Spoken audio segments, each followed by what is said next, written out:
Bien-aimé dans le Seigneur, quand Dieu révèle un fait, il va jusqu'au bout de sa délivrance complète. Maintenant, nous allons dire. Alors laisse-moi t'annoncer cette bonne nouvelle aujourd'hui. On va parler, bien-aimé, de la délivrance. C'est quoi la délivrance? La vraie délivrance, bien-aimé, c'est lorsque on rencontre le Dieu de la délivrance. Bien-aimé, on parle de délivrance lorsque on fait une rencontre avec le Dieu de la délivrance. Il n'y a pas de délivrance sans une rencontre personnelle avec le Dieu de la délivrance. Pourquoi? Parce que rappelle-toi de l'histoire de la femme Odo Koubé qui était malade depuis 18 ans dans l'église. Malgré qu'elle servait Dieu, malgré qu'elle faisait ses offrandes, elle apportait sa dîme, tout ça. Elle est restée toujours dans cette même position. Bien-aimé, sache que tu peux prier, jeûner matin, midi, soir, comme cette dame-là, pendant 18 ans sans résultat. Bien-aimé, avec un résultat médiocre. Mais lorsque tu comptes sur Dieu et dépends de sa parole, bien-aimé, tu feras moins de jeûnes, moins de prières, avec un résultat spectaculaire. Ce jour-là, sa maladie s'arrêta parce que la Bible déclare que Jésus fixa ses yeux sur elle. Alléluia. Et sa maladie s'arrêta ce jour-là dans le temple. Donc, bien-aimé, la vraie délivrance, comme cette dame qui a duré pendant 18 ans, avant d'obtenir un résultat spectaculaire, la vraie délivrance, c'est lorsqu'on rencontre le Dieu de la délivrance.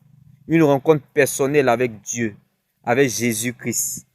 C'est ça qui va favoriser ton miracle et tu seras libéré. Alléluia. N'oublie surtout pas, quand Dieu révèle un fait, il va jusqu'au bout de sa délivrance complète. Les hommes prophétisent, mais Dieu lui parle. Quand Dieu t'attend à la tête, il compte sur lui-même pour t'accompagner. Cette dame-là, sa maladie s'arrêta ce jour-là dans le temple. Ça a cessé ce jour-là. Sa maladie s'arrêta. Sa maladie a cessé ce jour-là. Parce que Jésus-Christ, bien-aimé, était avec elle. Jésus-Christ a eu une rencontre personnelle avec elle. Donc la vraie délivrance, bien-aimé, c'est lorsqu'on rencontre le Dieu de la délivrance. Et non vos prières ou vos jeûnes ou vos impositions de mains qui n'en finissent point. Ça là, c'est important, mais n'a pas de la valeur. Ce qui a de la valeur, c'est lorsqu'on rencontre Dieu. Ma prière pour toi, bien-aimé, que la joie du Seigneur soit ton partage et que tu fasses une rencontre personnelle avec Dieu. Que la grâce de Dieu te localise. Car lorsque la grâce de Dieu te localise, elle ne tient pas compte de ton passé, mais plutôt elle tient compte de ton futur parce qu'elle veut bouger avec toi. Quand elle descend sur toi, elle ne te demande pas ce que tu as envie de faire ou ce que tu veux faire, mais plutôt ce que le ciel attend de toi. Quand elle descend sur toi, même tes obstacles deviendront des avantages.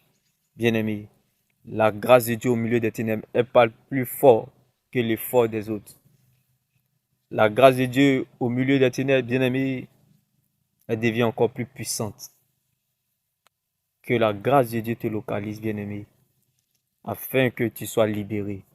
Car la Bible déclare, les fruits que nous recherchons pour notre liberté dépendent de notre relation avec Dieu. Car c'est de notre relation avec Dieu que découle tout le reste. Il n'y a pas de délivrance sans rencontrer le Dieu de la délivrance. Tu ne peux pas être délivré si toi-même tu ne rencontres pas le Dieu de la délivrance. On peut prier, jeûner pour toi, matin, midi, soir. On peut t'imposer les mains. Bien-aimé, tu es toujours au même carrefour. Tu peux être là sans être là.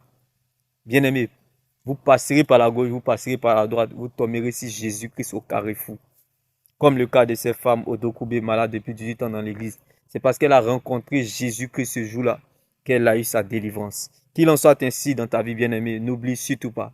La vraie délivrance, c'est lorsqu'on rencontre le Dieu de la délivrance. Et non les hommes de Dieu. Les hommes de Dieu, ce qu'ils font, c'est important. Les serviteurs, les servants de Dieu, ce qu'ils font, les disciples, ce qu'ils font pour vous, dans votre délivrance, c'est important, mais n'a pas de valeur. Ce qui a de la valeur, c'est lorsque vous faites votre rencontre personnelle avec Dieu. Ma prière est que la grâce de Dieu te localise. Car il n'y a pas de délivrance sans rencontrer le Dieu de la délivrance, qui est Jésus-Christ de Nazareth. Comme la femme Odo Koubé, qui était malade pendant 18 ans dans l'église, qui a rencontré ce jour-là Jésus. Et sa maladie s'arrêta. La Bible pouvait nous le dire, lorsque Jésus fixa ses yeux sur elle, sa maladie s'arrêta ce jour-là. bien-aimé, parce que Jésus-Christ avait fait une rencontre personnelle avec elle. Qu'il en soit ainsi, bien-aimé. Ma prière, quelqu'un quelque part, mon Dieu le visite. Qui m'est béni. Shalom. Abraham, bien-aimé, était dans l'idolâtrie. Ses parents furent idolâtres. Mais la Bible va dire, ce n'est pas vous qui m'avez choisi, mais c'est moi qui vous ai choisi, afin de vous donner de l'avenir et de l'espérance. Bien-aimé, dans tes péchés comme Abraham, dans tes défauts, dans tes faiblesses, mon Dieu dit qu'il t'a choisi, bien-aimé. Même si tu es prostitué, même si tu es drogué, même si tu es tué, mon Dieu dit qu'il t'a choisi, bien-aimé. Tout comme le cas de Moïse. Moïse ne pouvait pas parler, mais il a vu la gloire de Dieu. Aaron ne savait pas prier, mais il a contemplé la gloire de Dieu. Bien-aimé, la grâce de Dieu te localise au nom de Jésus. Sache que Dieu ne se révèle pas dans la lumière. La lumière ne se révèle pas dans la lumière. La lumière se révèle dans les ténèbres. Dieu se révèle dans les ténèbres. C'est les pécheurs qui expérimentent la gloire de Dieu. C'est les pécheurs qui voient la gloire de Dieu. Alors sache que, bien-aimé, rien ni personne ne pourra empêcher à Dieu d'accomplir sa volonté dans ta vie. Tu ne deviendras pas autre chose que ce que Dieu a planifié, programmé, décidé, bien-aimé. Tout comme l'histoire de cette femme au Dokubé qui était malade depuis 18 ans. Sache que, bien-aimé, la fin du show vaut mieux que son commencement. La course ne s'arrête pas au milieu, mais à la fin. Dieu ne commence jamais quelque chose sans l'achever. Sois-en sûr que tu es le prochain sur la liste.